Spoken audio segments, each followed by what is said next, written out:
नमस्कार दोस्तों, स्वागत है आप सबका भद्रा आईएएस एकेडमी में। आज का डेट है 14th November 2022 and from the whole team of Bhadra IAS academy we would like to wish you all a very happy children's day. चलिए आगे बढ़ते हैं। बढ़ने से पहले let me tell you that इस पूरा जो पीडीएफ लिंक रहने वाला है इसका नीचे डिस्क्रिप्शन सेशन में लगा दिया जाएगा। आप वहां से इसको डायरेक्टली डाउनलोड भी कर सकते हैं। चलिए सबसे पहले यहाँ पे न्यूज़ देख लेते हैं regarding solar energy corporation of India SECI। क्यों न्यूज में था? क्योंकि एक डेलीगेशन है solar energy corporation of India का, हेडेड बाय मैनेजिंग डायरेक्टर। इन्होंने विजिट किया है अभी जो रिसेंटली कॉन्फ्रेंस ऑफ पार्टीज चल रहा है ना, of course COP meeting in Egypt, तो उन्होंने विजिट किया है। तो इसी के बारे में एक जस्ट देख लेते हैं that solar energy corporation of India करती क्या है, कि ये क्या है, क्या ये एक PSU है या क्या है? तो जी हाँ, यह एकमात्र एक सेंट्रल पब्लिक सेक्टर अंडरटेकिंग है जिसको काम दिया गया है of solar energy sector, that is solar energy sector के रिलेटेड ये सेंट्रल एज ए PSU काम करती है। ये एक नॉन प्रॉफिट कंपनी है जिसको स्टैब्लिश किया गया था 2011 को under which act, companies act of 1956। और इसका नोडल मिनिस्ट्री कौन है? Ministry of new and renewable energy. Function इसके क्या क्या है? It is responsible for implementation of a number of governmental schemes. कुछ मेजर उसमें है जैसे viability gap funding, large grid based project के related, solar park scheme, grid connected solar rooftop scheme, ये सब के बारे में तो आपने सुना ही होगा। जी हाँ, ये इंप्लीमेंट करवाती है ये सारे government schemes solar energy corporation of India. याद रहेगा? आगे बढ़े चलो। सॉइल कार्बन सिक्वेस्ट्रेशन क्यों न्यूज में है? क्योंकि recently international crops research institute for the semi arid tropics, that is ICRISAT, इन्होंने पब्लिश किया है एक स्टडी जिसमें रिवील किया गया है दैट कैसे the right combination of fertiliser, biochar and irrigation को अगर राइटली कंबाइन करके हम लोग सॉइल में डाला जाए तो सॉइल में जो कार्बन का जो सिक्वेस्ट्रेशन लेवल है ना वो बढ़ जाता है, जिससे आने वाले समय में हम लोग क्लाइमेट को भी प्रॉपरली मिटिगेट कर सकते हैं। तो यह तो एक फाइंडिंग आया ही है, बट डिफरेंट अदर फाइंडिंग्स भी हैं जैसे बायोचार बोल रहा है इंक्रीज कर देता है carbon value in the soil by around 300% over the 30 years.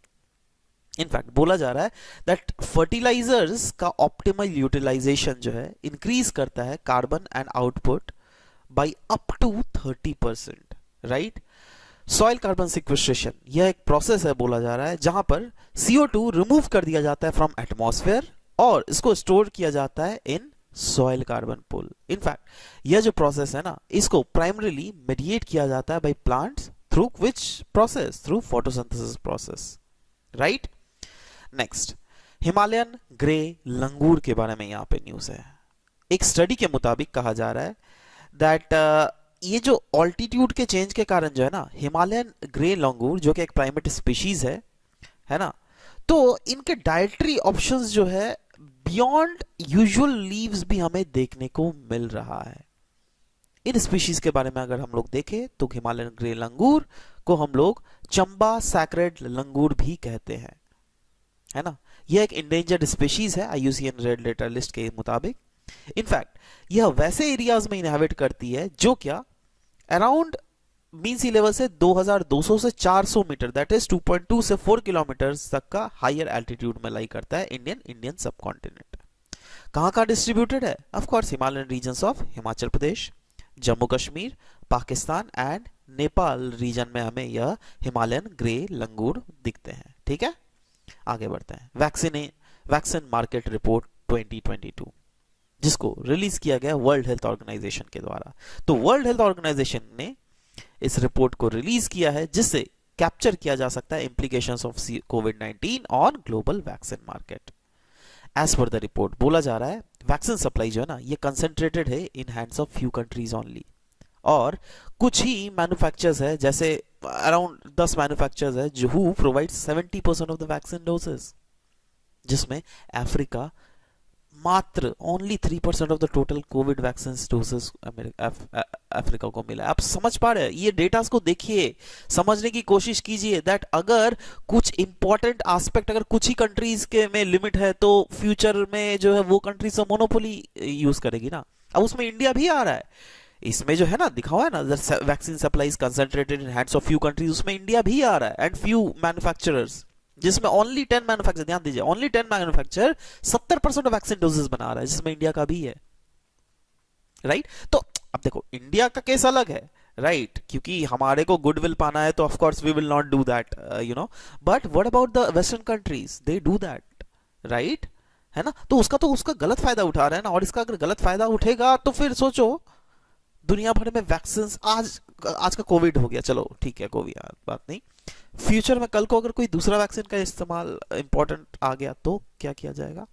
कुछ कुछ की रिकमेंडेशंस इसमें दिए गए हैं, जैसे बोला गया है इन्वेस्ट करना पड़ेगा हमें न्यू वैक्सीन टेक्नोलॉजीज के ऊपर, specially for World Health Organization list of priority pathogens, है ना। तो वर्ल्ड हेल्थ ऑर्गेनाइजेशन का एक अपना लिस्ट ऑफ प्रायोरिटी पैथोजेंस, उसके हिसाब से क्यों ना हम लोग इन्वेस्ट करें इन मैन्युफैक्चरिंग न्यू वैक्सीन, क्यों ना हम लोग ट्रांसपेरेंसी इंश्योर कर सकते हैं in terms of IPR, equitable distribution करना पड़ेगा हमें वैक्सीन का फ्यूचर में भी, और प्रायोरिटाइज करना पड़ेगा ग्लोबल पब्लिक हेल्थ को सबसे पहले। इम्यूनेशन एजेंडा 2030 के हिसाब से जो है ना क्लियरली बोल दिया गया that public health, global public health में जो इंपॉर्टेंट है हमें मेक श्योर करना पड़ेगा, उसको तो फोरफ्रंट पे हम लोग रखे ही। Next, C dot, centre for development of telematics, news में था, क्यों, department of state, home ministry और डिफरेंट अदर की मिनिस्ट्रीज प्लान कर रहे हैं to leverage this CDOT, that is centre for development of telematics capabilities, कहां पर, 5G जो रोल आउट करने वाला है ना उसमें। तो सवाल होता है ये CDOT, that is centre for development of Telematics, यह है क्या। देखो इसमें एक्सपर्टाइज है हमारा artificial intelligence, cyber security, optical fibre, machine to machine communication और डिफरेंट एस्पेक्ट्स। इनफैक्ट ये जो CDOT, that is centre for development of Telematics जो है, इसको एस्टेब्लिश किया गया था 1984 में। यह एक ऑटोनोमस टेलीकॉम R&D सेंटर है of the department of telecommunication. In fact यह एक रजिस्टर्ड सोसाइटी है under the societies registration act of 1860। In fact यह भी बोला गया that it is also a registered public funded research institution with the department of scientific and industrial research, जो कि ministry of science and technologies के under लाई करती है।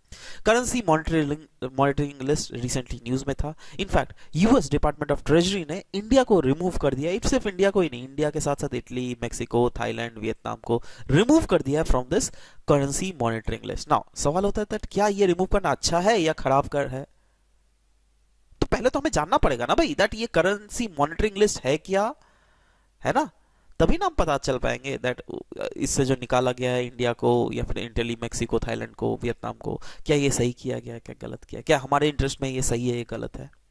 तो देखो ये जो यूएस करेंसी मॉनिटरिंग लिस्ट है ना, यह एक लिस्ट है जो क्लोजली मॉनिटर करती है currency practices and policies of different US के major trade partners on 3 specific criteria. वो क्या है, bilateral trade surplus with US, current account surplus with US and interventions in current market। तो देखो मतलब यूएस के साथ जो बायलैटरल ट्रेड सरप्लस वाले कंट्रीज है, करंट अकाउंट सरप्लस वाले कंट्रीज है, मतलब ये सब जो कंट्रीज है ना, अब इनके साथ जो यूएस ट्रेड कर रही है, उनमें से भी कौन कौन ऐसे कंट्रीज हैं जो क्या अपने करेंसी प्रैक्टिसेस एंड पॉलिसीज में प्रीडेटरी प्रैक्टिसेस ना इस्तेमाल करते हो जिससे यूएस को नुकसान हो सके। तो वैसे कंट्रीज को तो हटा दिया जाता है, बट वैसे कंट्रीज जो यूएस को यूज करते हैं उसको लेकिन इस लिस्ट में रखा ही जाता है। एक बार अगर इस लिस्ट में आ गया कोई भी इकोनॉमी, तो मिनिमम तो उसको 2 साल उसमें रहना ही पड़ेगा। इनफैक्ट इंडिया भी अभी तक जो था ना इस लिस्ट में था। इसके इंप्लीकेशंस क्या क्या है, अगर इस लिस्ट में आ गए इसका मतलब आपको लेबल कर दिया जाएगा एज करेंसी मैनिपुलेटर, है ना। और ये जो लेवल दिया जाता है भाई यूएस गवर्नमेंट, देखो कुछ भी बोलो या ना बोलो दुनिया में, है ना, यूएस जो है ना दुनिया का सबसे जो मेजर इकोनॉमी है यूएस की है, मानना पड़ेगा, ठीक है। यूएस की अगर कुछ भी मार्केट में थोड़ा भी अगर छींक भी आ जाए ना, उसका पूरा जो इंपैक्ट है पूरा दुनिया में हमें दिखता है। मतलब यूएस का जो मार्केट है वो पूरे दुनिया के मार्केट को चलाता है। ये लिटरली, ये मैं सही आपको बोल रहा हूं।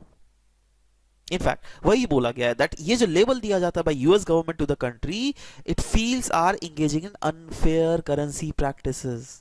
तो पहले ऐसा माना जाता था, तो इंडिया भी था, बट हाँ नहीं अभी नहीं माना जाता, ऐसा बोला गया। तो चलिए आगे बढ़ते हैं। मार्केट इंफ्रास्ट्रक्चर इंस्टीट्यूशन न्यूज में है, क्यों, क्योंकि सेबी कमिटी कॉन्स्टिट्यूट किया गया है for strengthening the governance of market infrastructure institution. देखो ये मार्केट इंफ्रास्ट्रक्चर इंस्टीट्यूशन अपने आप पे कीवर्ड है, राइट। और इसके ये न्यूज में इसलिए क्योंकि सेबी का एक कमेटी को गठन किया गया है जिससे इसके गवर्नेंस को स्ट्रेंथन किया जा सके, राइट। और सेबी ने क्या क्या प्रपोजल दिया है?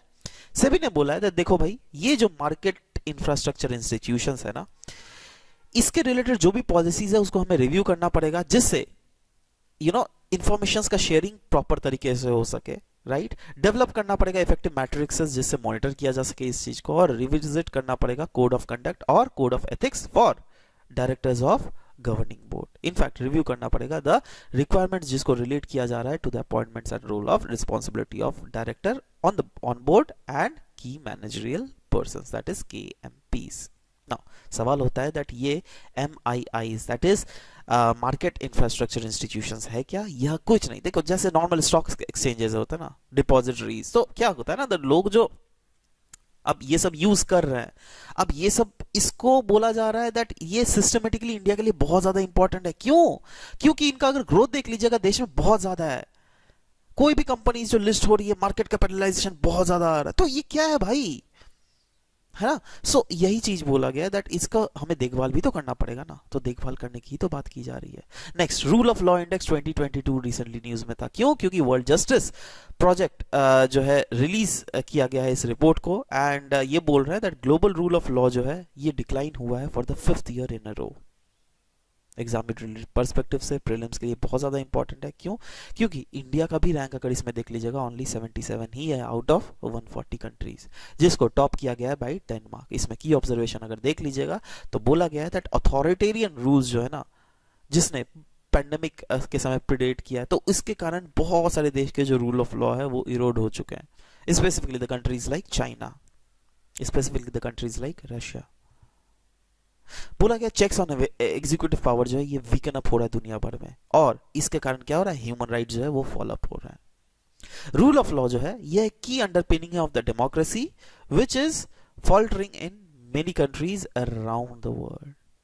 These are the things which are being said in this, right? So anyways guys, this is all about the discussion for today's class.